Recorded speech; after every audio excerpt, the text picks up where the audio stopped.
नमस्कार दोस्तों, स्वागत है आपका आपके अपने टेरेस गार्डन में। और स्वागत है आपका मेरे YouTube channel Omvir Singh gardening and farming में, जिसमें हम रोजाना गार्डनिंग या फार्मिंग से संबंधित पौधों या फसलों के बारे में चर्चा करते हैं।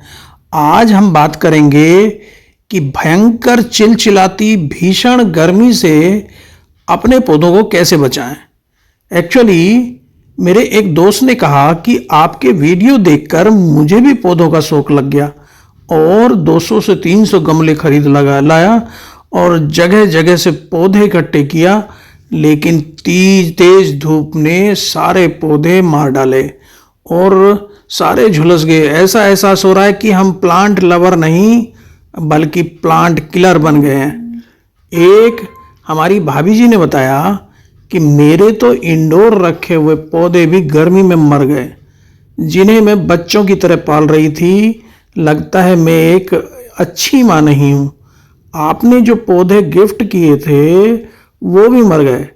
दोस्तों, परेशान होने की कोई आवश्यकता नहीं है।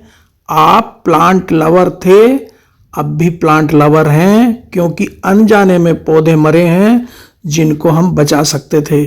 बस ध्यान ये रखना है कि जो गलती एक बार कर चुके हैं उसे दोबारा नहीं दोहराना है। गलतियों से ही इंसान सीखता है, लेकिन अगर हम लगातार गलतियों को दोहरा रहे हैं और लगातार हमारे पौधे मर रहे हैं, तब हम प्लांट लवर या नेचर लवर नहीं हैं, बल्कि हम सीरियल प्लांट किलर हैं। साथियों, हमारे यहाँ 3 बार पौधों के सामने विपरीत स्थितियां आती हैं। सर्दियों में अत्यधिक ठंड और पाला पड़ जाता है और पौधे मर जाते हैं। बरसात में अत्यधिक बारिश से मर जाते हैं और गर्मियों में अत्यधिक गर्मी, लू, तेज चिलचिलाती धूप, रोशनी। कुछ पौधे जो शेड लवर्स होते हैं उनके सामने इस समय बहुत दिक्कत आती है। वास्तव में पौधों के लिए 20 से 30 डिग्री सेंटीग्रेड तापमान एक आदर्श तापमान होता है, और जबकि अपने यहाँ ये 40, 45, 50 तक पहुँच जाता है। तो इससे ऊपर जो 20-30 डिग्री सेंटीग्रेड तापमान से ऊपर पौधों को परेशानी होने लगती है। कहा जाता है कि पौधे या फसलें अपने किसान या अपने बागबान, जो उनके माता पिता या पेरेंट्स हैं, उन्हें देख देख कर बढ़ते हैं। तो जितना हम इनके नज़दीक रहते हैं तो पौधे उतना ही अधिक ग्रोथ करते हैं, गार्डन में हरियाली और सुंदरता फैलाते हैं। और अगर हम लंबे समय के लिए छुट्टी चले गए या घूमने चले गए या हमने इनको इग्नोर कर दिया, तो ये विपरीत कंडीशन में स्ट्रेस में चले जाते हैं। और अगर इनको दिन में कई बार इनके पास से आके इनको हम देखते हैं, निहारते हैं, तो जो भी कमी होती है उन्हें दूर करते हैं और ये हरे भरे हो जाते हैं। दोस्तों, भीषण गर्मी से अपने पौधों को बचाने के लिए आज मैं कुछ घरेलू टिप्स, घरेलू नुस्खों के बारे में चर्चा करूंगा। गर्मियों से, हीट वेव या लू से बचने के लिए हम लगातार पानी पीते हैं, उनसे हमें बहुत राहत मिलती है। इसी प्रकार से इन पौधों को भी बहुत राहत मिलती है। इनके जो पौधों के पत्ती जो होती हैं उनमें छिद्र होते हैं, जिन्हें स्टोमेटा हम कहते हैं, और जो वाष्पीकरण की क्रिया करते रहते हैं, पानी का उत्सर्जन करते हैं इन छिद्रों से। मगर पानी की कमी में, ज़्यादा तेज धूप में स्टोमेटा बंद हो जाते हैं और पर्याप्त मात्रा में कार्बन डाइऑक्साइड भोजन बनाने के लिए पौधे ग्रहण नहीं कर पाते हैं और सनबर्न का शिकार हो जाते हैं। तो ऐसी सिचुएशन में पानी का सही समय पर देना बहुत महत्वपूर्ण है। तो आपको पानी दिन में 2 बार देना है, और वो कब देना है ये बहुत महत्वपूर्ण है। वो आपको सूर्योदय के पूर्व और सूर्यास्त के बाद, जब तापमान कम रहता है तब पानी देना है। दोपहर में पानी नहीं देना है। तो इसके अलावा पानी आपको ज़्यादा नहीं देना है।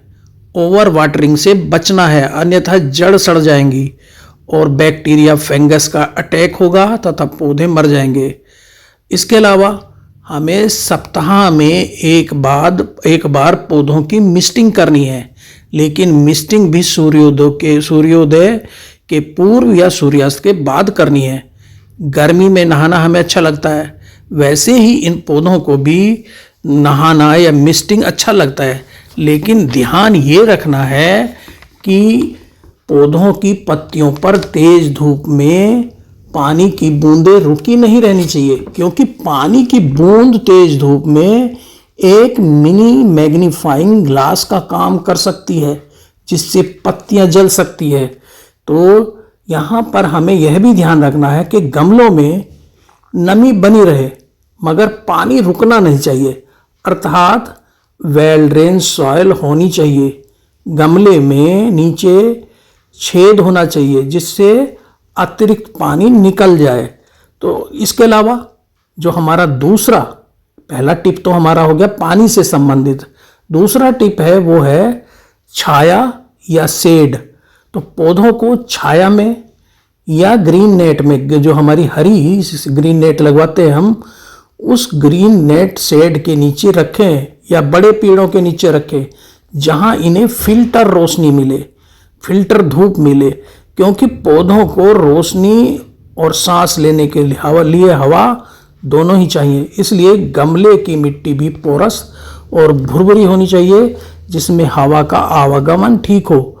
पौधे कम हैं तो गीले कपड़े या पेपर या कार्टन से ढककर बचा सकते हैं। तो ये जो हमारा ग्रीन नेट शेड होता है, इससे टेम्परेचर कम हो जाता है, सीधी धूप पौधों पर नहीं पड़ती है। तो इसको हम शेड का भी हम दूसरा जो हमारा टिप है वो शेड बनाने का, शेड बना दें। तीसरा जो टिप है वो है मल्चिंग का। मिट्टी में नमी संरक्षित रखने और मिट्टी के तापमान को कम करने के लिए मल्चिंग बहुत महत्वपूर्ण रोल अदा करती है। लू या गर्म हवाओं से मिट्टी की ऊपरी सतह जो है ना, मिट्टी की जो ऊपर से मिट्टी बहुत जल्दी सूख जाती है, इसलिए ऊपरी परत पर गेहूं का भूसा या धान की पुआल या गीली घास फूस या सूखे नारियल के छिलकों की एक परत बिछा देना चाहिए, जिससे नमी के साथ साथ मिट्टी ठंडी बनी रहेगी और ये पोषण भी देंगे हमारे गमले में, मिट्टी में। इसके अलावा चौथा जो टिप है हमारा वो है खाद का। खाद से संबंधित टिप में हमें क्या करना है कि गर्मियों में रासायनिक खादों से बचना है, क्योंकि वो नुकसान पहुंचा देंगे अगर तेज गर्मी है। केवल ठंडी जैविक खाद जो घर पर ही आसानी से हम उपलब्ध होती है या हम बना सकते हैं, उसका ही प्रयोग करना है हमें, क्योंकि पौधों का पोषण बहुत जरूरी है। इनको स्लो रिलीज ऑर्गेनिक फर्टिलाइजर जैसे कि सड़ी हुई गोबर की खाद तरल रूप में देना चाहिए। इसके लिए आप ये कर सकते हैं कि 5 लीटर पानी में 100 ग्राम गोबर की खाद को 2 दिन तक रख दीजिए और इसके बाद आप इसे इस्तेमाल कर सकते हैं। या आपको बाजार में सीवीड फर्टिलाइजर आसानी से मिल जाता है, उसका 3 से 4 मिलीलीटर लेके 1 लीटर पानी में घोलकर आप प्रयोग कर सकते हैं। लेकिन ये दोनों ही उपलब्ध नहीं है तो 100 ग्राम वर्मी कंपोस्ट प्रति गमले की दर से गमले में डाल दीजिए और फिर पानी दीजिए। ये काम हमें सूर्योदय से पहले और सूर्यास्त के बाद ही करना है। कभी कभी पानी डालते हैं जब हम गमले में मग वगैरह से, उन पानी डालने से पौधों की जड़ें नंगी हो जाती हैं, तो खाद डालने से वो भी ढक जाती हैं।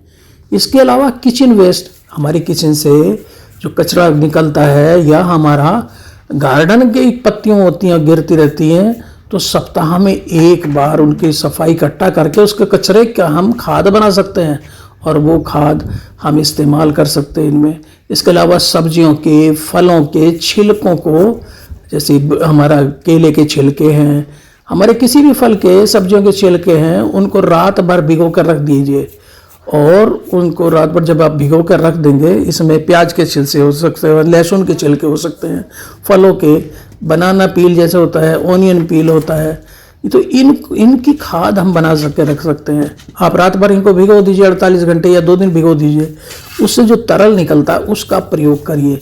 इनके प्रयोग से ये ठंडी होती हैं, ठंडी खाद होती है ये घर पे बनी हुई, इनके प्रयोग से मिट्टी का तापमान कम किया जा सकता है।